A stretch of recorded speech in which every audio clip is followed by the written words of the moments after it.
po, Joyride po. Nandito na po ako. Tapat po ng RCBC. Opo.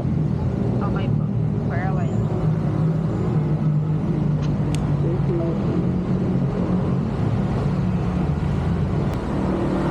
Ayun mga paps, meron tayong booking papuntang Marikina. Ito sila po.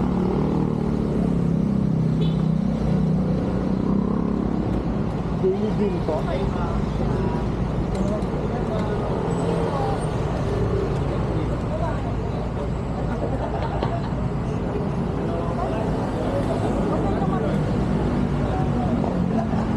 Ito sa harap. Pwede.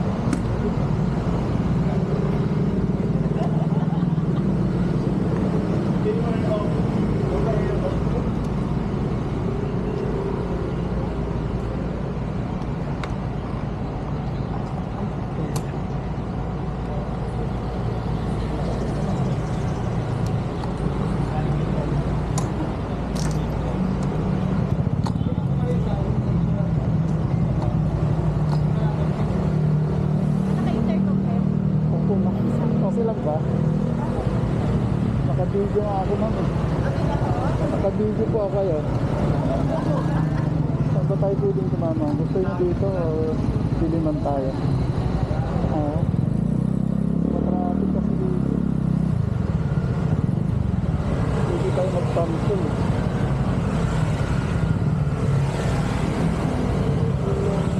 Araw-araw kayo nagbubog ma'am?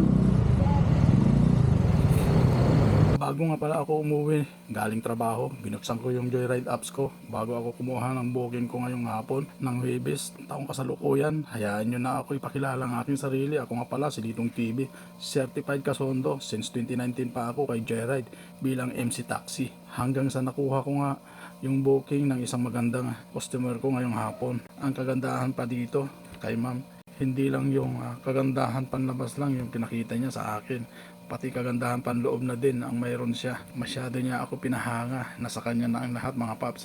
Siya kasi yung taong nakakaintindi sa mga katulad nating rider. Ang laki niya mag-tip mga paps, 145 pesos yung rate niya pero ginawa na niya ng 200 pesos. Shout out sa iyo madam, mabuhay po kayo hanggang sa gusto nyo. Almost 1 hour din yung biyahe namin dyan mula Ortigas to Marikina. Maya maya nga lang nasa drop off location na kami dyan. Let's go.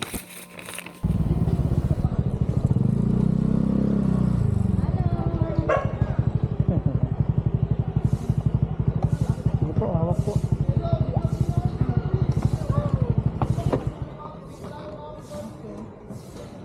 Setting Gcash kayo.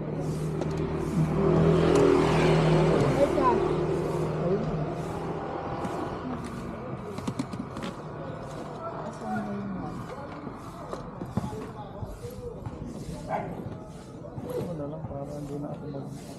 Cash out. Sure, no problem. Jam! Ha? Si Marbol? Si Marbol?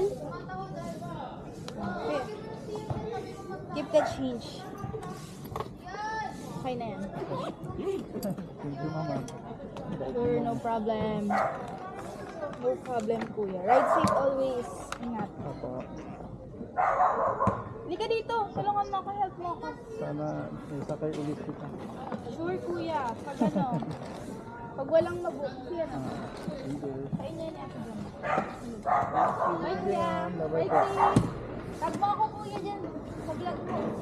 Okay, tinan ko na lang. Thank you.